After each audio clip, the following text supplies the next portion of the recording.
All right, beta. So now today we are going to start with the chapter sectors of the Indian economy. Clear? Now I have already told you so many times that when we use the word economics, economy, we are talking about money. Clear? Budgeting, finance, हम इन सब चीजों की बात करते हैं. So when we are talking sectors of the Indian economy, आपने sectors word कई बार सुना होगा. जैसे आप चंडीगढ़ गए, मोहाली गए, सेक्टर 17, सेक्टर 35 सुना है ना हमने, ठीक है. तो यहाँ इस सेक्टर से हमें क्या पता लगता है, उस वर्ड सेक्टर से हमें क्या पता लगता है, और सेक्टर्स ऑफ इंडियन इकोनॉमी से हम क्या समझते हैं. अब आप यहाँ फगवाड़े की बात करें तो you will not here about sectors. यहाँ हमारे पास सेक्टर्स नहीं है. यहाँ हमारे पास क्या है, कॉलोनीज के नेम्स है. हरगोबिंद नगर, मॉडल टाउन, आदर्श नगर, ऐसी कॉलोनीज के नाम हैं. ये इन कॉलोनीज के नाम से हमें क्या पता लग जाता है कि एक फगवाड़ा सिटी है, और उसमें फर्दर हमने suppose I am coming to Phagwara and I have to meet someone. Clear? until and unless I don't have the specific detail of the address. Specific detail का मतलब है कि फगवाड़ा में वो पर्सन कहाँ रहता है, किस एरिया में रहता है. It will be very difficult for me to locate. Similarly, अब सेक्टर्स में, चंडीगढ़ में अलग अलग सेक्टर्स हैं. आप देखो कि वहां पर बड़े अच्छे साइन बोर्ड्स लगे होते हैं, एरो लगी होती है, कौन से सेक्टर्स किस तरफ है, and it is easy for us. हम चंडीगढ़ गए हैं, हमने कौन से सेक्टर में जाना है, we can easily see from those signboards and accordingly we can reach those sectors. So somewhere or the other we understand that sectors is a certain kind of division. एक चीज को हमने 1, 2, 3, 4, 10, 100 पार्ट्स में divide कर दिया. अब हमने divide क्यों किया? As I told you in the beginning, suppose I am coming to Fagwada, I have to meet someone. So if I have a specific address and division, will it not be easy for me to locate that person and meet that person at that particular address? ठीक है. अब आप कहोगे कि इसका economy के साथ क्या कनेक्शन है. अब यहाँ हम क्या कर रहे हैं, sectors of Indian economy. Sectors of Indian economy का मतलब है that we have for the convenience to study, to understand, to judge how the economy is faring, हमने इसको different ways में, different parts में divide कर दिया है. Clear? तो सबसे पहले हम देखेंगे that primary, secondary and tertiary. Right? These are the three sectors. इसका आपने थोड़ा सा रेफरेंस 9th स्टैंडर्ड में already you have read, but यहाँ अब 10th स्टैंडर्ड में we will be reading in further details. Right? So I am coming to the chapter. In the chapter you can see that there are certain pictures. The chapter starts from here only. That let us look at these pictures. You will find that people are engaged in various economic activities. Economic activities का मतलब होता है, आपको याद है आपने economic market and non-market activities किया था ना. That activity which brings us money, services देते हैं तो पैसे, goods बेचते हैं, खरीदते हैं तो पैसे. Clear? Economic activity. Some of these are activities producing goods. Clear? Some others are producing services. अब आपने थोड़ी सी इसके बारे में 9th स्टैंडर्ड में ऑलरेडी पढ़ा हुआ है, तो आपको पता है कि प्राइमरी सेक्टर को विच अदर नेम हम प्राइमरी सेक्टर को यूज करते हैं. आपने जनरली इसको एग्जांपल्स के साथ कोरिलेट किया हुआ है पहले. Suppose if I am talking about agriculture, I am talking about the primary sector. If I am talking about the industry, I am talking about the manufacturing sector. If I am talking about banking, lawyer and all that professionals, I am talking about the tertiary sector. ठीक है, आपने examples के साथ correlate करके इस sectors की, Indian economy के sectors की डिवीजन को पढ़ा हुआ है. Next, these activities are happening around every minute. हमारे आसपास ये हमेशा activity, like now I am teaching you what sector I am in, tertiary sector. Is it clear? So ये चीजें अगर आप किसी चीज को यूज कर रहे हो, ठीक है, जो रेडी टू यूज है, टूथपेस्ट है, ब्रश है, ये क्या है? मैन्युफैक्चरिंग सेक्टर है, राइट? अगर हम वीट है ले रहे हैं हम, तो वीट क्या है? Primary sector, agriculture. तो हमारी रोजमर्रा की जिंदगी में daily, every day, every minute we are involved and going through looking, either we are involved or we are using the various products of these different sectors. One way of doing this is to group them, that is classify them using some important criteria. These groups are also called as sectors. तो ये मैंने आपको बताया था ना कि हम एक डिवीजन कर देते हैं, तो हम sectors, last line is there, you can all underline also. It's very human. You can underline. ठीक है? That is when we group or classify the various activities, clear, on the basis of some important criterion, then these groups are called as sectors. तो ये क्या है? ये है एक division of the country's population based upon the economic area in which the population is employed or working. Is it clear? So now we will move further. What is the benefit? ठीक है? इन 4 activities को हमने sectors में तो divide कर लिया, हमने पढ़ लिया, ठीक है? Now what is the benefit of dividing? Benefit of dividing is कि हमें बाद में अपनी इकोनॉमी को स्टडी करने के लिए, उसके अप्स एंड डाउन को देखने के लिए, अब हम जैसे कहते हैं कि progress of at the economic front is very slow because of the pandemic, तो हमें ये कैसे पता लगता है? On the whole sometimes it becomes very difficult to understand that where we are lacking. Analyse करना मुश्किल हो जाता है कि हम कहां पर हमारे में कमी है, कहां पर हम बेटर परफॉर्म कर रहे हैं। तो इस चीज को और माइन्यूटली स्टडी करने के लिए, उसको एनालाइज करने के लिए हमने क्या किया है? इसको क्लासिफाई किया है। So first of all we will be reading about the primary sector, और इसको हम, अब आप देखो page number 20, all of you please open page number 20, and on page number 20 you see on one side they have given one bar is there in which some primary agriculture sector, ठीक है, उन्होंने दिया हुआ है, that is natural produced goods. Now let's read that what is the definition and what other details are there of this sector. There are many activities that is undertaken by the directly using natural resources. तो सबसे पहले हमारे पास point क्या हुआ primary sector का? That is activities involving the use of natural resources. We are, जब हम book में से पढ़ते हैं, मैंने आपको कितनी बार बताया है कि आपने पॉइंट्स कैसे बनाने हैं। सो सबसे पहला प्राइमरी एक्टिविटी के बारे में ही पढ़ रहे हैं, प्राइमरी सेक्टर के बारे में। तो हमारा फर्स्ट क्या है?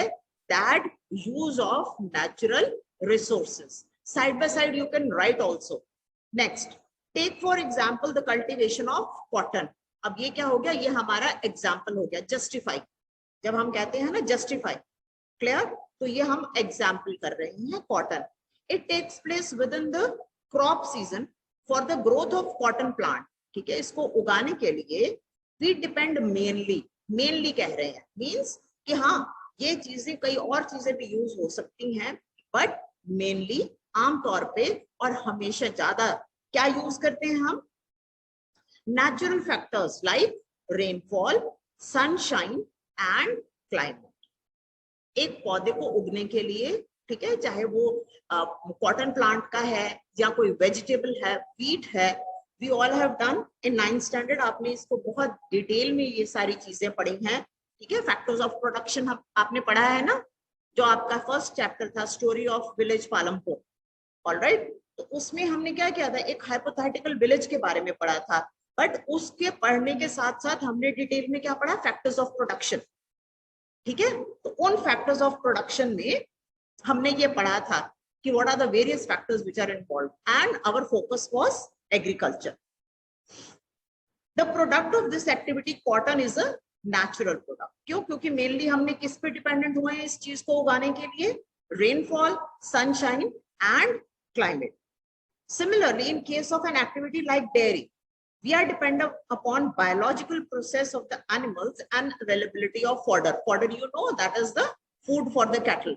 तो वो भी हमारे ऐसे जैसे एग्रीकल्चर के बाकी जो हम क्रॉप्स ग्रो करते हैं वैसे ही हमें फॉडर भी मिल जाता है। और हमने ग्रेजिंग भी, कई कुछ तरह का फॉडर जो है हमें नेचुरली भी मिल जाता है। Grass, some very good bushes, जो कि जैसे जो हैं गोट्स हैं, they what do they take some natural. आपने पेस्टोरलिज्म में भी पढ़ा है कि किस तरह से जो पेस्टोरलिस्ट है, how they come from the, जब विंटर्स में clear the mountains are covered with snow etc, at that time they come to the lower Shivaliks, वहां पर आ जाते हैं और वहां पर कैसे उनको नेचुरल फॉडर मिल जाता है। so their cows, buffaloes or goats, what do? They provide natural manure to their fields. Is it clear? And on the other hand they allow them to graze. तो इससे क्या होता है, दोनों पर्पस सॉल्व हो जाते हैं। The product here is milk. Also, it is a natural product. Similarly, minerals and ores are also natural products. क्यों natural है? क्यों? क्योंकि उनको ओरिजिनल फॉर्म में हमें कहां से मिल रहे हैं? Below the earth. बेटा some problem can be there in the network sometimes, so that's why it will be all right soon. When we produce a good, now this is the definition and examples we have already read, that when we produce a good by exploiting natural resources, is it clear? It is an activity of primary sector. Why primary? This is because it forms the base for other products that are subsequently made.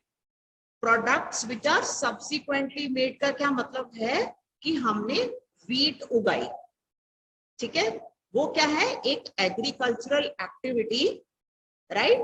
और उसमें वो primary sector की activity है जिसमें हमने natural way में एक चीज को ग्रो किया, वीट। सब्सिक्वेंटली जब हम ब्रेड खाते हैं, ठीक है, तो ब्रेड क्या है? ब्रेड एक मैन्युफैक्चर्ड प्रोडक्ट हो गया। व्हीट से क्या बना? फ्लोर, और फ्लोर से क्या बना? ब्रेड। तो ब्रेड कहाँ बनती है? फैक्ट्रीज में। तो सब्सिक्वेंटली मींस कि जो ये प्राइमरी सेक्टर है ये बेस, ठीक है, बहुत सारी ऐसी चीजें हैं वो हम आगे मैन्युफैक्चरिंग इंडस्ट्रीज में पढ़ेंगे कि how industries are classified on the basis of the raw material which they use. Clear? तो आपको पता ही है कि those industries which use product agricultural produce for making any product are called agro based industries. हम बहुत बार ये कहते हैं because we are in Punjab, तो हम पंजाब में दूसरी इंडस्ट्री नहीं है, ठीक है, we are an agricultural state basically. Because northern जो plains हैं they are fertile, and from the very years beginning, so many years, because it was a land of 5 rivers earlier, तो यहाँ पर fertile soil सी तो agriculture ही basically होती है। We don't have industry, हमारे यहाँ पर है but बहुत ज्यादा नहीं है जितनी होनी चाहिए। तो again and again this thing comes up that we should set up agro based industries in Punjab. Clear? जैसे अभी रिसेंटली हमने बहुत सारा एक्सीलेंस इन एग्रीकल्चर, हमने बहुत सारी वेजिटेबल्स डिफरेंट ग्रो करनी शुरू कर दी हैं। Punjab is one of the states which is producing lot of citrus fruit. यहाँ के किनू बहुत एक्सपोर्ट भी होते हैं, गुआवास बहुत होते हैं। तो अब आप देखो रियल जूसेस हैं, कितने तरह के जूसेस आजकल हम पैक्ड जूसेस पीते हैं। सो इस तरह की इंडस्ट्री जो है वो पंजाब में फ्लरिश कर सकती है because those are agro based industries. तो ये मैंने सिर्फ आपको briefly agriculture के साथ बताया, right? Rest details we'll be reading when in geography we will do manufacturing industries. So this is because it forms the base for the other products that we subsequently make. So keeping this line in mind, I have explained you with example. Since most of the natural products we get are from agriculture, so dairy, fishing, forestry, this sector is also called agriculture and related sector.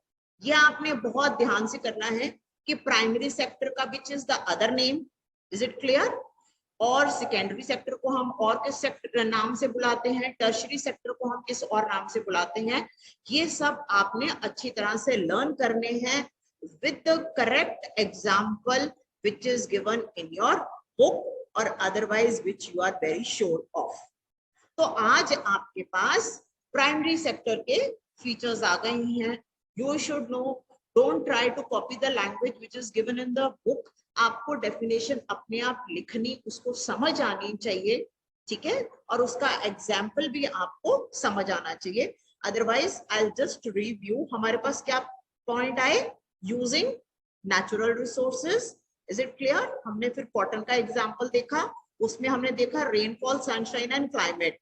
Y mainly, क्यों, क्योंकि हम कई तरह की fertilisers भी use करते हैं which are produced in the industry. और आपको याद होगा 9th स्टैंडर्ड में आपने बहुत अच्छी तरह ये किया था फैक्टर्स ऑफ प्रोडक्शन में, that agriculture and industry are inter related.